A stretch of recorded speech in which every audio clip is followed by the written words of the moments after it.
Welcome to Coaching in Session, where limits end and growth begins. Hosted by Michael Rearden.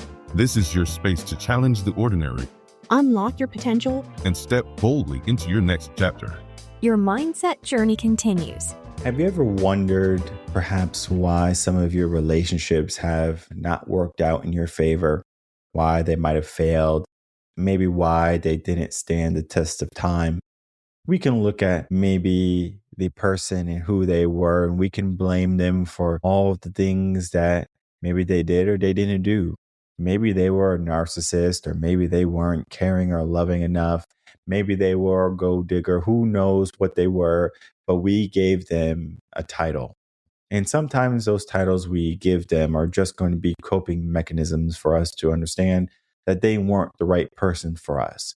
We can say all the things that were wrong with them versus in the beginning when we were looking at them to have a relationship with, we saw all the right things. We saw all the things that maybe we wanted to see, or maybe we were a person at that time in our life and either we evolved or they evolved. And sometimes if one person does the evolving and the other person doesn't do any evolving, or if they go in a different direction, it's easy for those relationships to dissipate. Now, these relationships don't just have to be about love, but today we are going to focus on love. A relationship can be anything. It could be with your parents, your siblings. It could be with your coworkers. It could be with yourself. This idea of relationship is important. And today we're going to be talking about why relationships fail and how to build one that lasts. And in order to do that, we have to check out my most recent blog, where we're talking about how these relationships are and why they're failing so frequently.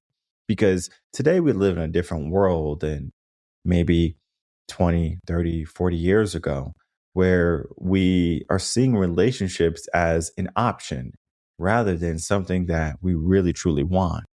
And I think of people who want relationships. They just want to not be alone. They want to maybe have someone to have sex with, or maybe they want someone to rely on.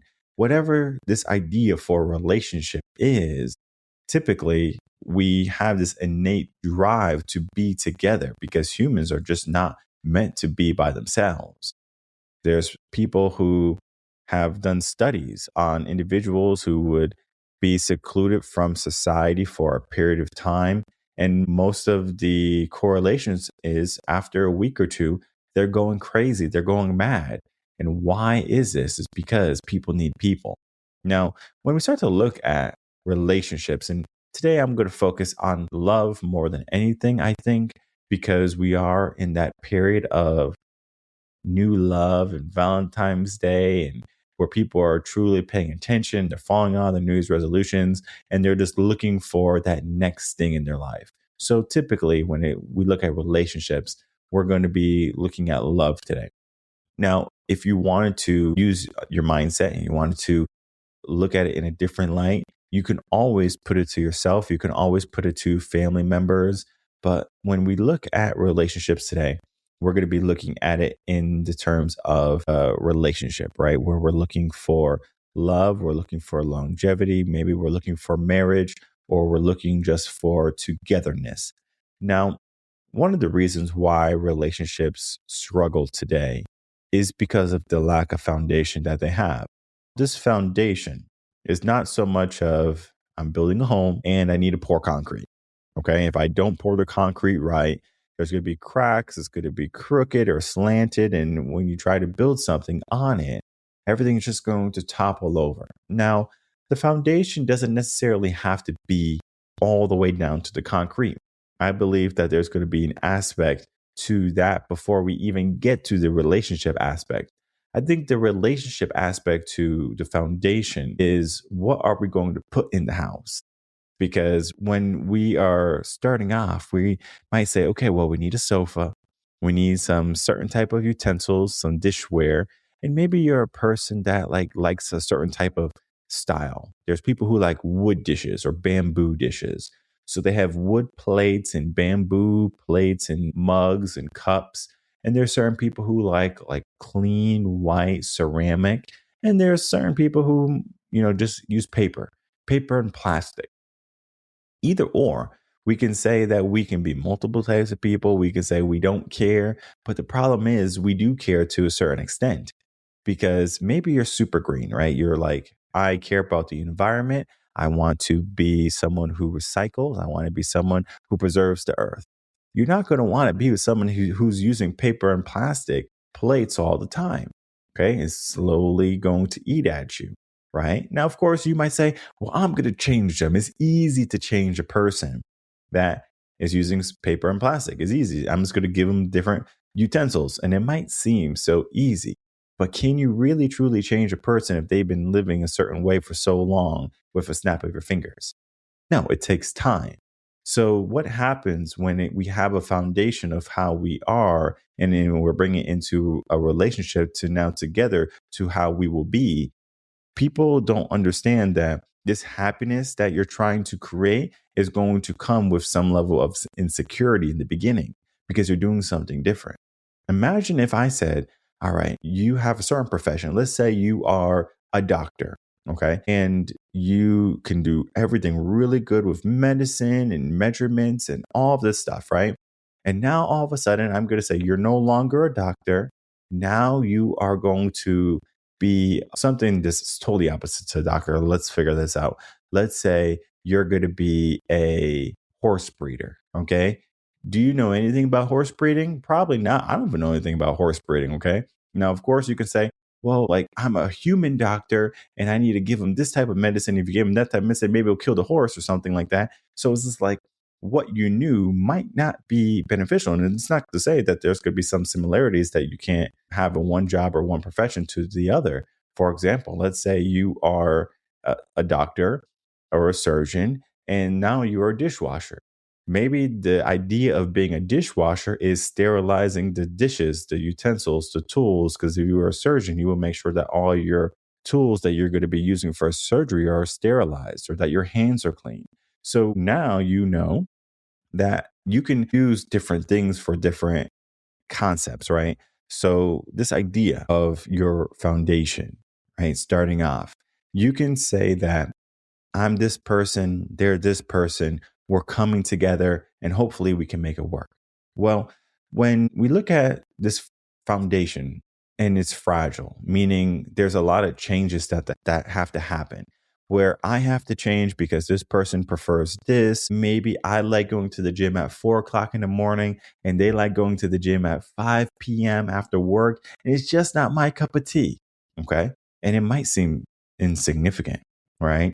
Well, it could be everything because now when you're going to the gym, maybe you have to get used to going to the gym at that time. Maybe you're more tired because you have a job in construction or that could be super laborious or strenuous on you. And now you don't have the energy to get a good workout and give 100%. So you're giving 70%, 80% at the gym versus 100% if you were waking up at 4 o'clock in the morning. And maybe for them to wake up at 4 o'clock in the morning, they're giving 60% versus when they have a desk job doing nothing all day and they go to the gym, they can give 100%. So it's like you have this idea of working together, making things work out, but the foundation is fragile. So you would expect one person to fix it or to make it work versus to say, you know what?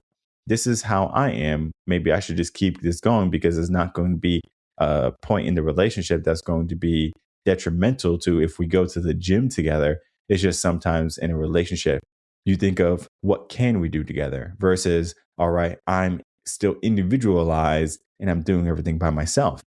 Now we get into maybe the most important aspect. And this is like the true foundation of the core of a relationship, and it's yourself.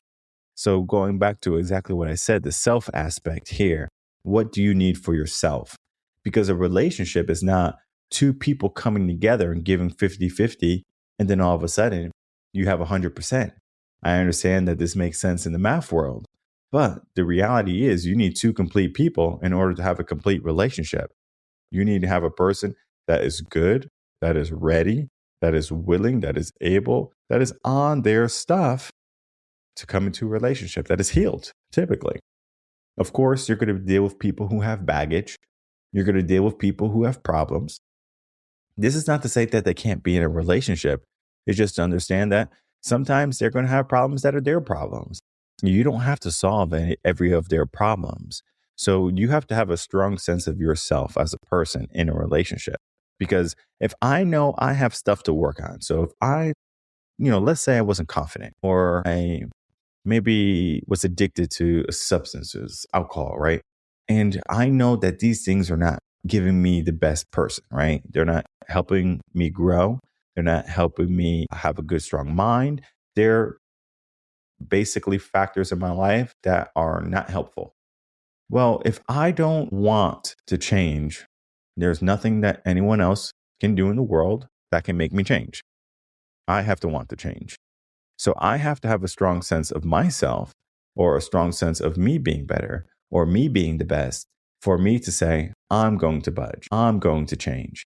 And if you are not going to do it, guess what's going to happen? Not much. So we need to make sure that when we're building a relationship and we are making sure that a relationship is going to last, that we are doing the things that are going to help us in the relationship.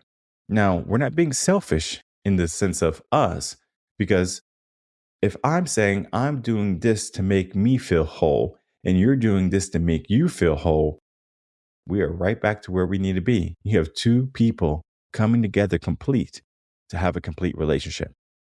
I think of one of the greats. He's a motivational speaker. I forget his name. It could be Zig Ziglar. It could be Stephen Covey. I forget exactly who said it, but it's one of the greats. He has a way of saying something that is like very different to how the mind typically is in a relationship. Typically is, I'll take care of you if you take care of me, right? That's basically the saying for a relationship. But he basically changed it up to, I'll take care of me so you can take care of you. And that right there is even more powerful than, if you take care of me, I'll take care of you. Because the moment someone doesn't take care of someone, no one's taking care of anybody, right? Versus, if I take care of me so you can take care of you, we are both making sure that we are ready for this relationship, that we are ready for the world, that we are ready for ourselves. That right there is not selfish. That right there is common sense in a relationship. Because if I'm making sure I'm the best person for my relationship, and if they're making sure that they're the best person for the relationship, then we are right on track. But here's the problem. If I'm making sure that I'm the best person for the relationship and it's not in alignment to how they view a good relationship, then it's not helpful. Or if I'm doing everything to make sure that this relationship is working and I'm doing everything that is in alignment to what they view a good relationship as, and I am in alignment of what I think of a good relationship as, and they're not doing nothing, then we can see that someone's not pulling their weight. Of course, there's going to be different seasons when someone might not be able to pull their weight because they're super stressed or they got a lot of problems. And I'm not saying that a problem or obstacle in their life should be a valid excuse for them not showing up or for them not taking care of themselves. But this is the reality of what happens in relationships and why most relationships fail. So we need to be able to do a couple of things here. Number one is communicate. We need to be able to communicate with our person to say, hey, what's going on? Where are you? Because if we just kind of coast through thinking that they're right next to us and we didn't pay attention that they tripped a mile down the road, we didn't communicate. We didn't even bother to pay attention. So there's going to be aspects to relationships where communication is key. Of course, I talked about communication before, and there's all, blogs, and there's episodes, the podcast on communication. Communication is key, it's necessary. But communication is not always about talking. Communication is not always about knowing their love language, even though we talked about it on the podcast. I want people to understand that communication is very important, but it's not everything.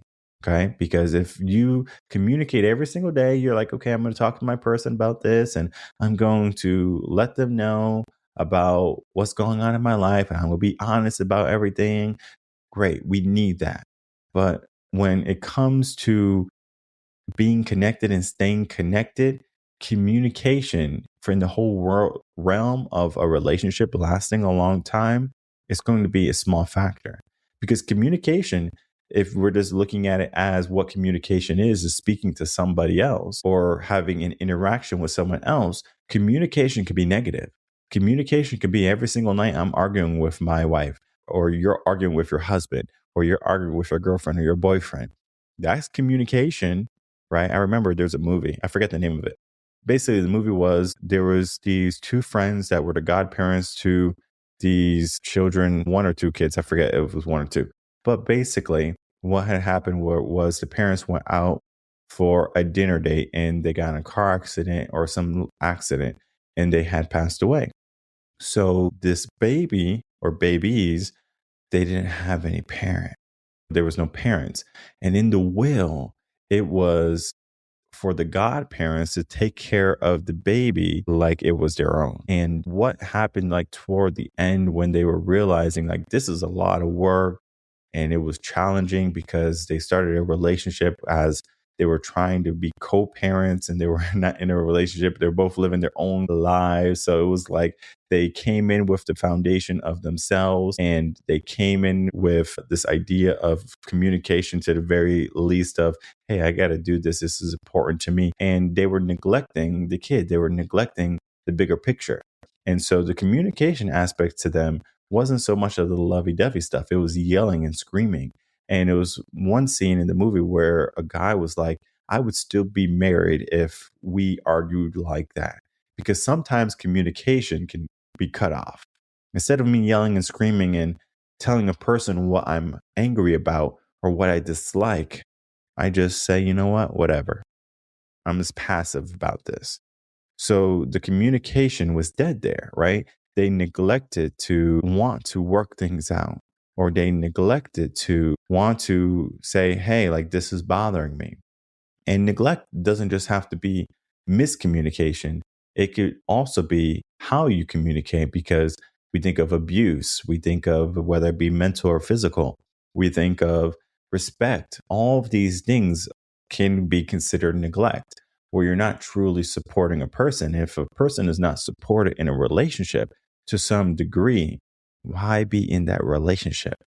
Where I just think of how most relationships are today, which is kind of sad. It's like one person is like, I'm this way and you need to adjust to me, versus let's figure out how we can make this work together.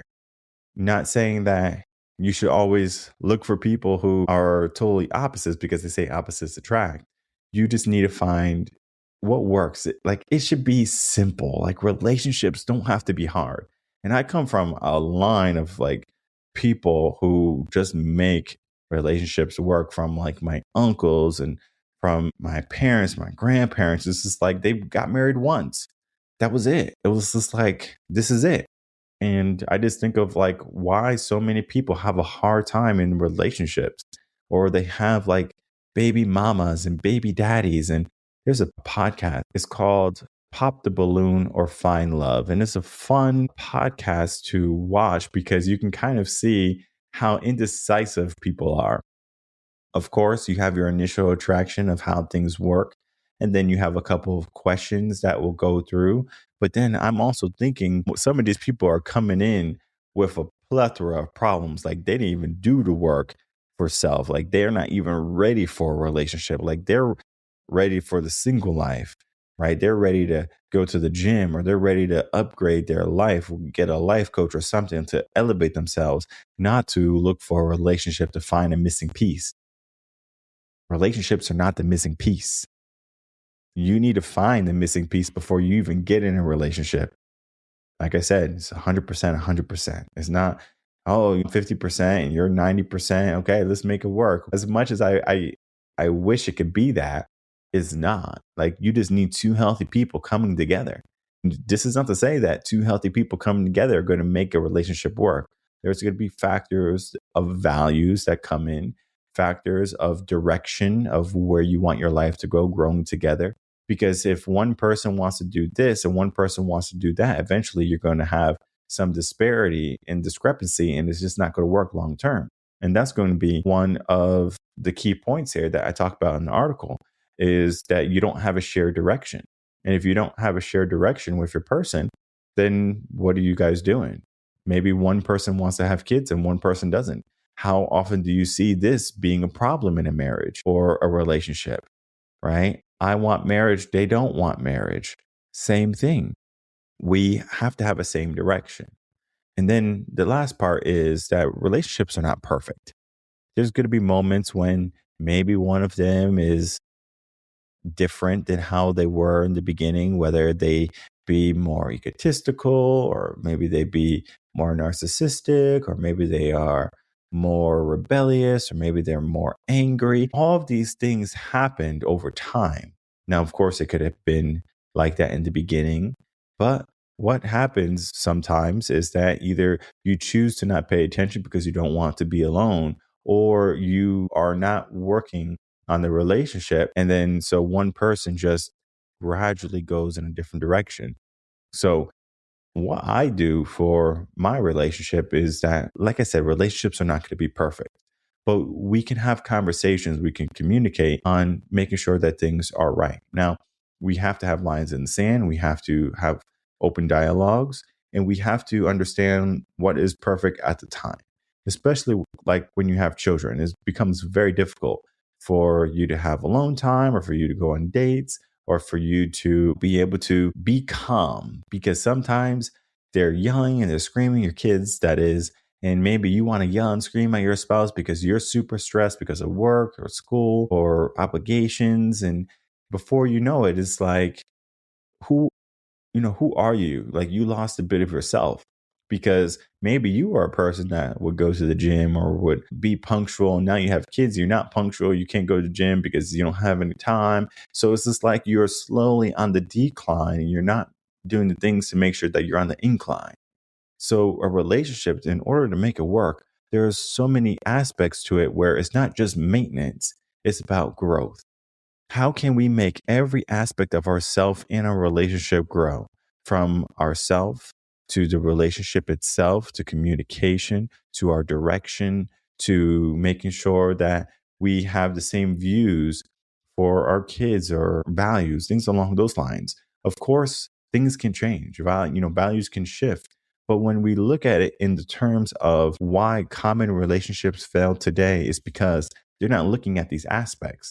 And of course, you can check out this article, Why Relationships Fail and How to Build One That Lasts. And they're going to give you the key core foundation to how you can build a relationship that is going to stand the test of time. Now, this is going to be possibly a trial and error for some people, especially if they have a long history of relationships that haven't worked.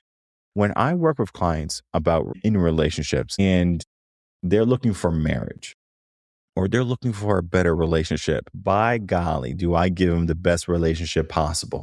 Now, when I say best relationship possible, is it the perfect relationship? At the time it is, because I don't believe that there's one sole person in your life, right? There's not one sole partner for you.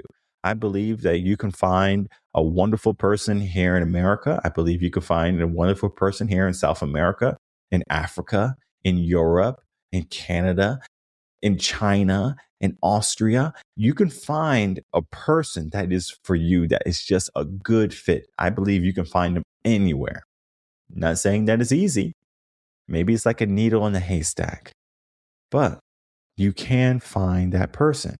So I don't believe that there's just one person for you. And I don't believe that you should say, well, since there's multiple people, I shouldn't settle down or I should always be looking for the next best person because maybe the person that I picked is not 100% good. It's 90% good, but then I found a person who's 100% good. And let me go over the 100% guy or girl, right? So it's like, yes, you can have multiple soulmates in the world that could be for you. But the one you choose, the one you find, the one you say that is yours, can you say that you'll be happy today, tomorrow, and in the future?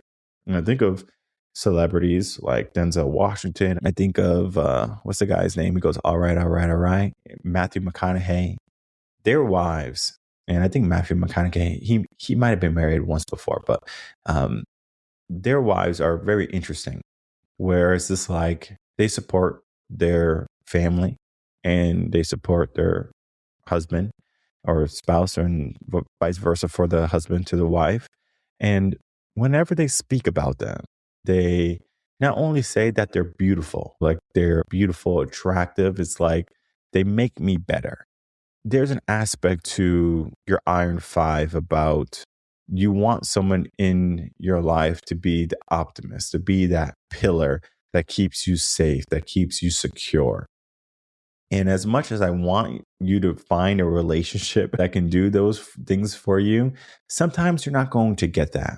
And it's funny because one of my Iron Five, he was saying that, I don't need my woman to be anything for me. I just need my woman to listen, or I need my woman to have kids, right? Like it could be super basic. And you might say, well, I definitely wouldn't want to be in a relationship with him. And that this is the aspect to why relationships fail.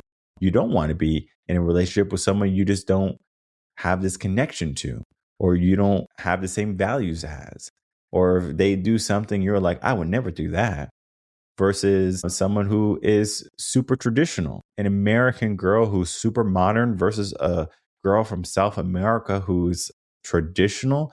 I mean, these girls are night and day. And I was watching a YouTuber. I like him because he travels the world and he's charismatic. He was in college and he left college like toward the end of his junior or senior year. And it's like he could have finished and got a good job or a job. And he decided to travel the world, and he's extremely successful in what he does.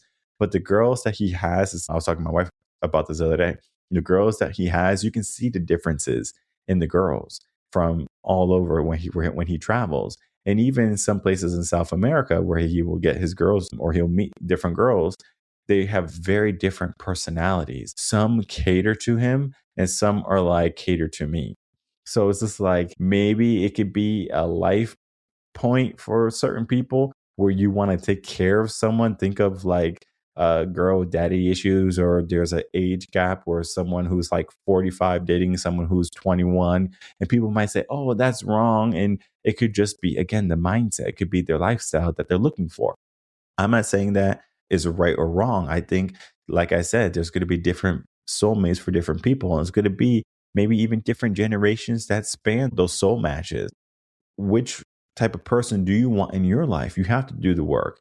You have to do the value work. You have to do all of the maintenance work.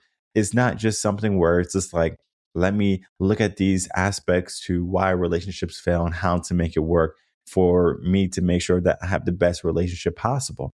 Yeah, sure. You can reach out to me. I can, vet the person that you're trying to be with. I can vet you if you are ready for a relationship.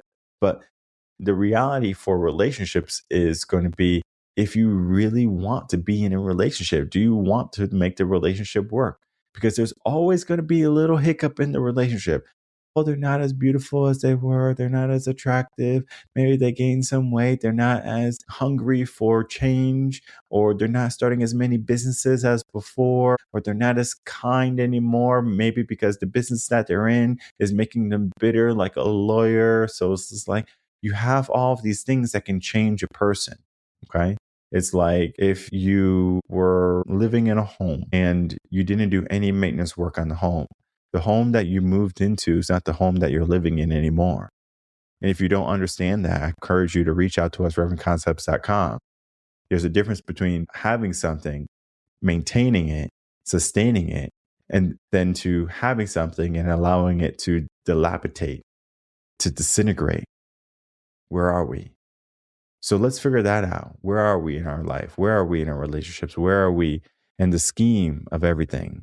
So I encourage you once again to check out this article, Why Relationships Fail and How to Build One That Lasts. You can use this in the terms of love, is what we spoke about today, but you can use this in the terms of friends that you consider to have relationships with them, like good friends, like best friends, with parents, with your father, your mother, your brother, your sister, or your cousins, whoever.